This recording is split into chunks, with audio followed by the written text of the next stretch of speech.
Hey guys, it's Nick Marson. I am stuck in standstill traffic here with my cameraman Jack, and we're going to film the Trump rally today. Actually, his campaign website lists it as just him making remarks. So we're going to that. We're going to be interviewing some people. Going in, I'm feeling a little nervous. Obviously, there's been some political violence in the United States recently. Over the summer, there was a fatal shooting in Butler, Pennsylvania, which killed innocent bystanders and obviously hit the former president in the ear. And yeah, there's always a risk associated with this stuff, but we're going to try to be real journalists today and cover something important. And quick disclaimer, any thoughts or opinions shared in this video do not represent the opinions of Jefferson County Public Schools, Conifer High School, Lobo Tracks, Ms. Thompson, Gregory Manier, or any of the above. This is simply an informational video covering a political event, and we think it's important because some of the senior class can vote now. And we wanted to get people's thoughts, adults who have been voting for years now, and what better way to do that than at a political event? So yeah. Hey guys, it's Nick again. We're here in a neighborhood right next to the Gaylord Convention Center where Donald Trump is speaking. And this is what it looks like. It's actually very nice and quaint. And for a place so surrounded in political discussion right now about violence and gang takeovers, you wouldn't think this would be here, but there is always a different angle to the story. So we are outside, approaching the Gaylord here. As you can see, Aurora is kind of set up in a way where it kind of goes nice little quaint suburbs. If you turn around over here, beautiful houses. We've had a very nice experience here so far. Me and Jack pet a little bulldog puppy on the way here. But yeah, no, that's where he's speaking. It's kind of crazy, just like there are suburbs literally right next to it, because that is a massive complex. I don't know if you can tell. But yeah, we don't know what to expect from the people there. We're hoping everybody's nice and cordial. I'm sure they will be. And yeah. The first person we interviewed was from a group of 3 people who were protesting right outside the convention center. But before we get into that interview, we wanted to give you some context.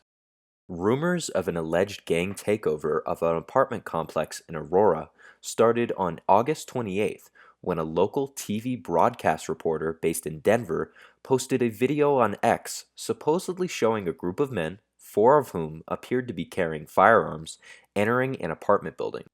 The video, which spread like wildfire over the internet, was picked up by major media outlets and eventually was referenced by Donald Trump in his debate against Kamala Harris in September.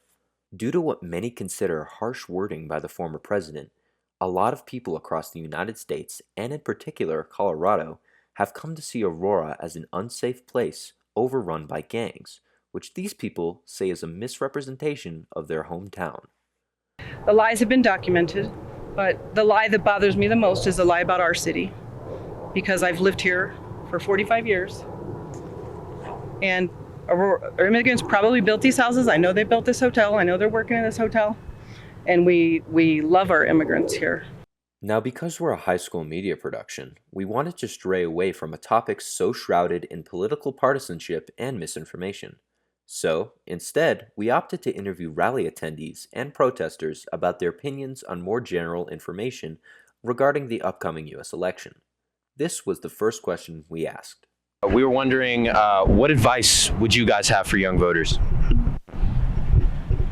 Be careful where you get your information from. Okay. Fact check everything. To young voters out there, I really just encourage y'all to maybe, read articles from Fox News and read articles from CNN. Draw your opinions from both sides, and then you can it'll be a lot easier for you to get your real opinions. The worst thing you can do is just get your news from one resource. It's very important that you get involved in the political process. It's difficult to determine what's right, what's wrong, but keep searching and use the internet and use your mind to figure out what's a bunch of hogwash and where the truth is. Just do not follow MSNBC, do not follow Fox News. Make your own informed decisions and do not follow a herd. Be your own independent voice, come to your own conclusions. I want you to do your own research. Find where you need to go in your life and what works best for you. Okay? As we pushed further into the crowd to attempt to gather more interviews, we came across a street corner with more protesters, just intermingling with the Trump crowd. Obviously, this did not go well. are not welcome. Get out. A lot of what you're going to hear right now is expletives. We're going to have to bleep a lot of it out. How much they pay to get here? How much they pay to be here? It's not good, you know? That laugh I did there was not because I thought this was funny. I was actually extremely nervous that something would break out between the two sides and that we would get caught in the middle of it. People were screaming all around us, and it would be a lie to say that this wasn't a disappointing display of how truly polarized the two sides are. Perhaps nobody had a worse time with this than this woman, Ashton Gamblin. We were wondering, how was your experience standing out here today? Obviously, you're in the middle of some pretty bad tensions over here, so yeah. Honestly, this is extremely traumatizing for me. I'm a Club Q survivor, so this is a little bit different. Wow. This is me standing for my friends' rights. I don't really care if I'm on the front lines twice.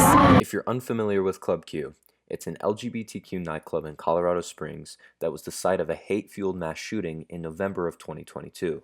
Ashton was unfortunately working the front door the night that the shooting happened, and she was shot 9 times. Since the shooting, she has given countless interviews to many different news agencies, and it was just a pure coincidence that we happened to meet her at this rally.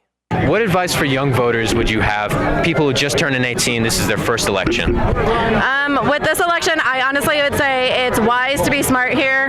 Like really wise. I know it's kind of a redundant statement, but the thing is you need to vote as if your best friend is gay, as if your daughter's a woman. Your future kids are going to be women. It's more about what is right for the country in the long run and what you would want to see come out of this country. If you want everybody to have equal rights and, you know, have access to the healthcare and things that they need, then that's what we need to take into consideration. It's not just 4 years and if the economy is going to be better. It's what's going to be best for humanity in the long run. At this point, me and Jack were getting a little concerned with our safety, so we decided it would be best to leave. We did ask our interviewees a couple more questions, but none of the answers generated were really of any substance and were plagued with sounds of honking and screaming. Right as we were leaving, though, we encountered even more protesters who were just starting to organize right across the block from where we saw the original ones. Unlike other protesters we encountered, though, who were mainly protesting in general support of Kamala Harris, these people were mainly part of organizations such as the Colorado Palestine Coalition, the Colorado Socialist Party, and many others. We felt comfortable enough with the amount of police presence right next to the protesters, so we decided it would be best to get one final interview to get yet another angle on the protests and the rally.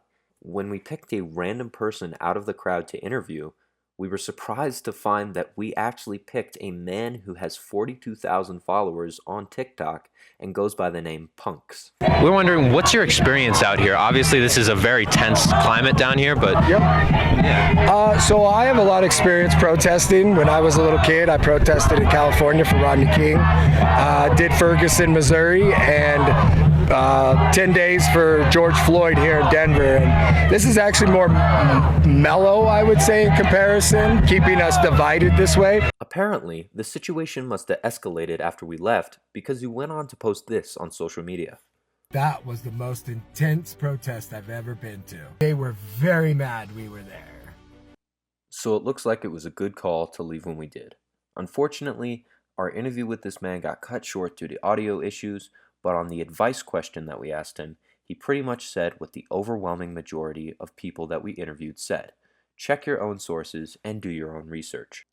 After all of this confusion and conflicting ideas and screaming and yelling, me and Jack were just done and ready to go home, and at the end of the day, we decided to cap things off with some tacos at a local taco truck. So, that's the Trump rally. It's weird. I'm not going to lie to you. This is like bizarro land. Right now we are eating tacos from a nice little food truck. And if you pan over there, we got counter protesters, which we have some footage of. And then this whole line of Trump supporters going around the block. The line's actually thinned out a little bit. They're not going to be able to make it in there because Trump is delivering his remarks in 2 minutes. So yeah, we want to leave this up to you guys. the opinions you heard expressed today, once again, do not reflect our opinion, don't reflect Lobo Tracks, don't reflect Ms. Thompson, Manir, any teacher in the school, anybody in Jefferson County Public Schools. All we want you to take from this is, how do you feel? How do you feel when you see these scenes? And we just want to keep you guys informed, because the political climate in this country is not great right now. And I think if we can just promote a little bit of unity, I think that's what we all need. And that's like basic, and that's really easy for me to say because I'm sitting here away from that mess. But yeah, this is Nick Marson. Jack Tall's behind the camera. We're signing off. Have a wonderful day.